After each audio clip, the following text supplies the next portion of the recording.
दोस्तों, एक लालची औरत ने बकरीद पर कुर्बानी का सारा गोश्त अपने घर पर ही रख लिया। यानी कि कुर्बानी के गोश्त को गरीबों और मिस्कीनों में नहीं बांटा। लालच में आकर उसने सारे गोश्त को अपने फ्रिज में भर लिया। लेकिन उसके बाद में अल्लाह की कुदरत से उस औरत के साथ में जो कुछ हुआ उसके बारे में जानकर आप भी हैरान हो जाएंगे, आप सोचने पर मजबूर हो जाएंगे। इसलिए आज की ये वीडियो आप सभी के लिए बहुत ही ज़्यादा ख़ास है। आप इसको आखिर तक ज़रूर देखें और मेहरबानी करके इसे शेयर भी कर दें ताकि ये वीडियो और भी लोगों के पास पहुंच जाए। तो चलिए दोस्तों शुरू करते हैं। दोस्तों, बकरीद के दिन की सुबह हो चुकी थी, सूरज भी निकल चुका था। आज के दिन की सुबह जोया को कुछ ज़्यादा ही अच्छी लग रही थी। आखिर लगती भी क्यों नहीं, क्योंकि आज बकरीद का दिन था। जोया अब्दुल भाई की एक 8 साल की बच्ची है। जोया के अब्बू जैसे ईद उल अज़हा की नमाज़ पढ़कर वापस अपने घर आए तो जोया खुश होते हुए अपने अब्बू से पूछने लगी, अब्बू जान, आज तो बकरीद का दिन है, आज तो हमारे घर पर गोश्त आएगा ना? या फिर पिछले साल की तरह इस बार भी हमारे घर पर कोई गोश्त देने के लिए नहीं आएगा? तो इस पर अब्दुल भाई ने अपनी बेटी जोया को तसल्ली देते हुए कहा, हाँ मेरी बेटी, हमारे घर गोश्त क्यों नहीं आएगा, ज़रूर आएगा। इस बार तो हमारे पड़ोसी डॉक्टर साहब ने कुर्बानी का बड़ा जानवर लिया है, और हाँ, वो मास्टर साहब भी तो कुर्बानी का बकरा लाए हैं। उनके घर से हमारे लिए ज़रूर गोश्त आएगा। सब्र रखो मेरी बच्ची, हमारे घर ज़रूर गोश्त आएगा। और फिर ये कुर्बानी का गोश्त तो होता ही हमारे लिए है। आज इमाम साहिब भी मस्जिद में यही बयान कर रहे थे कि कुर्बानी के गोश्त के 3 हिस्से होते हैं। उनमें से एक हिस्सा गरीबों और मिस्कीनों का होता है, तो उस हिस्से में से हमारे घर ज़रूर गोश्त आएगा। ज़रा सब्र रखो, हमें ज़रूर गोश्त मिलेगा। अल्लाह पर भरोसा रखो। फिर ऐसे करते करते दिन के 12 बज गए, मगर अब्दुल भाई के घर पर कोई भी गोश्त देने के लिए नहीं आया। जोया ने फिर पूछा, अब्बू जान, 12 बज गए हैं मगर अभी तक हमारे घर पर कोई भी गोश्त लेकर नहीं आया है। तो अब्दुल भाई ने फिर अपनी बेटी को तसल्ली देते हुए कहा, मेरी बच्ची, ज़रा सब्र रखो, अभी तो उन्होंने जानवर ज़िबा किया होगा, अभी तो वो 3 हिस्से बना रहे होंगे। जब वो अपने काम से फारिग हो जाएंगे तो फिर वो अपने घर पर ज़रूर गोश्त देने के लिए आएंगे। जोया ने यह सुनकर कहा, अब्बू जान, हम गरीबों को तो साल भर में सिर्फ एक ही बार जी भर कर गोश्त खाना नसीब होता है, ये अमीर लोग तो साल भर गोश्त खाते रहते हैं। जोया की अम्मी को ये बातें सुनकर गुस्सा आ गया। उन्होंने जोया को एक ज़ोरदार फटकार लगाई और कहने लगी, क्यों बार बार अपने अब्बू को तंग कर रही हो? तुम्हें दिखता नहीं अब्बू कितने मायूस हो गए हैं तुम्हारे सवाल सुन सुनकर?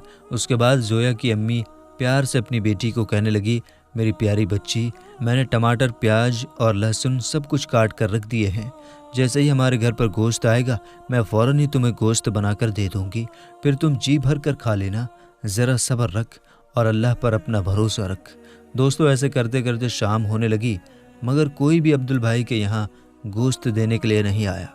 अब तो जोया के घर वालों का भी सब्र टूटने लगा था, क्योंकि अब तो शाम के 4 बजने वाले थे। ये देखकर जोया मायूसी से अपने अब्बू से कहने लगी, अब्बू जान, अब तो 4 बज गए हैं, लेकिन अभी तक कोई भी हमारे घर पर गोश्त लेकर नहीं आया। लगता है पिछली बार की तरह इस बार भी हमें कुर्बानी का गोश्त नहीं मिलेगा। इतना कहकर जोया फूट फूट कर रोने लगी। जोया को रोते हुए देखकर उसकी बड़ी बहन और उसकी अम्मी भी रोने लगी। बीवी बच्चों को रोता हुआ देखकर अब्दुल भाई की आंखों में भी आंसू आ गए। फिर अपने बीवी बच्चों को दिलासा देते हुए अब्दुल भाई कहने लगे कि शायद हमारे पड़ोसी हमें भूल गए हैं, तुम फिक्र मत करो, मैं अभी जाकर तुम्हारे लिए गोश्त लेकर आता हूँ। उसके बाद अब्दुल भाई अपने घर से निकलकर सीधे डॉक्टर साहब के घर गए। दरवाज़ा खटखटाया तो अंदर से डॉक्टर साहब दरवाजे पर आए और कहने लगे, कहो क्या बात है? तो ये सुनकर अब्दुल भाई कहने लगे, डॉक्टर साहब, मैं आपका पड़ोसी हूँ, आपने बड़े जानवर की कुर्बानी की है, क्या मुझे कुर्बानी का थोड़ा गोश्त मिल सकता है? तो ये सुनकर डॉक्टर साहब मन ही मन बहुत नाराज़ हुए। फिर झूठी कहानी बनाते हुए कहने लगे कि हमने तो कुर्बानी का सारा गोश्त बांट दिया है, बस थोड़ा ही गोश्त अपने अपने घर पर रखा है। ये कहते हुए डॉक्टर साहब ने दरवाज़ा बंद किया और घर के अंदर चले गए। ये देखकर अब्दुल भाई मायूस हो गए और फिर धीमे धीमे कदमों से वापस अपने घर की ओर जाने लगे। रास्ते में मास्टर साहब का घर आया तो अब्दुल भाई ने सोचा कि चलो मास्टर जी से पता कर लेता हूँ, शायद यहाँ से कुछ कुर्बानी का गोश्त मिल जाए। बस यही सोचकर अब्दुल भाई मास्टर जी के दरवाजे पर पहुँच गए और दरवाज़ा खटखटाया।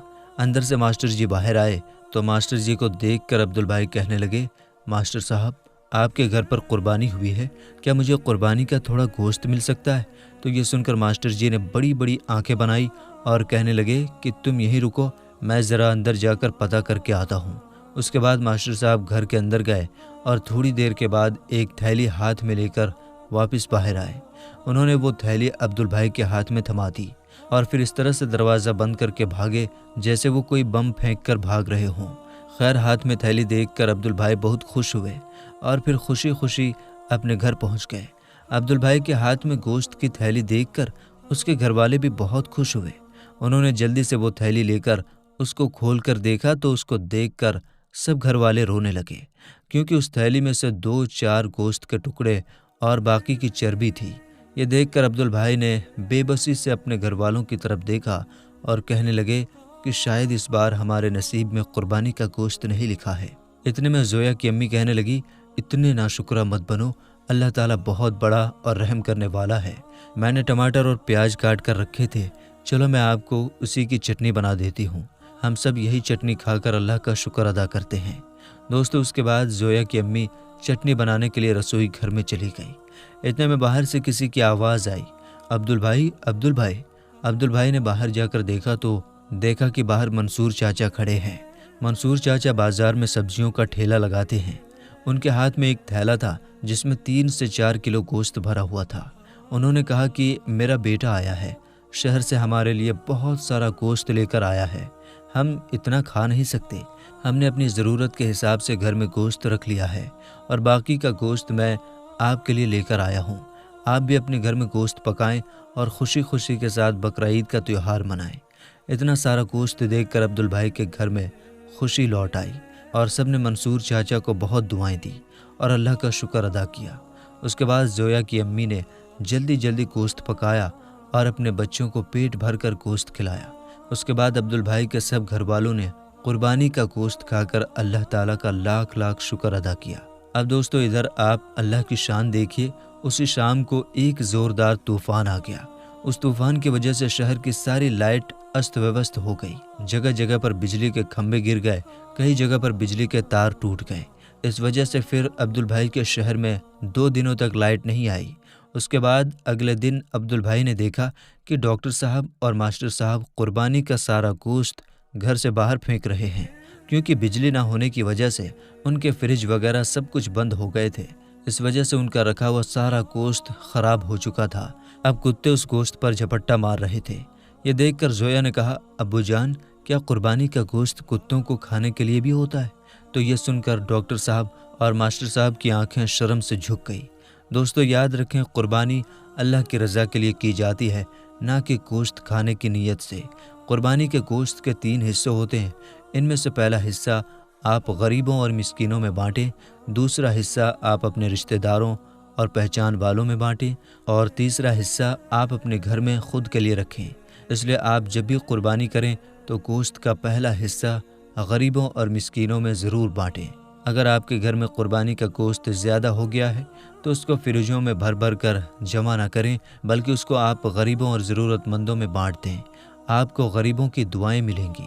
اگر کسی غریب گھر کے بچے قربانی کا گوشت کھائیں گے تو آپ کو ثواب بھی ملے گا۔ اس لیے اس بار آپ کوشش کریں کہ اس بار آپ زیادہ سے زیادہ غریب لوگوں تک قربانی کا گوشت پہنچائیں گے۔ دوستو یہ کوئی کہانی یا قصہ نہیں ہے، بلکہ یہ آج کی حقیقت ہے۔ آج ہمارے معاشرے میں کچھ ریتی رواجوں کے چلتے ہمارے آس پاس میں نہ جانے کتنے ہی ایسے غریب گھر ہیں جو قربانی کے گوشت سے محروم رہ جاتے ہیں۔ نہ جانے کتنی ہی ایسی مائیں ہیں جن کی آنکھیں بقرعید کے دن آنسوؤں سے تر ہو جاتی ہیں۔ اس لیے اس بار آپ یہ غلطی بھول کر بھی نہ کریں۔ امید کرتے ہیں دوستوں کہ ہماری آج کی ویڈیو آپ کو اچھی لگی ہوگی۔ ویڈیو اچھی لگی ہو تو لائک اور شیئر کیجیے گا اور چینل کو سبسکرائب بھی ضرور کیجیے گا۔ ملیں گے انشاءاللہ تعالیٰ اگلی ویڈیو میں۔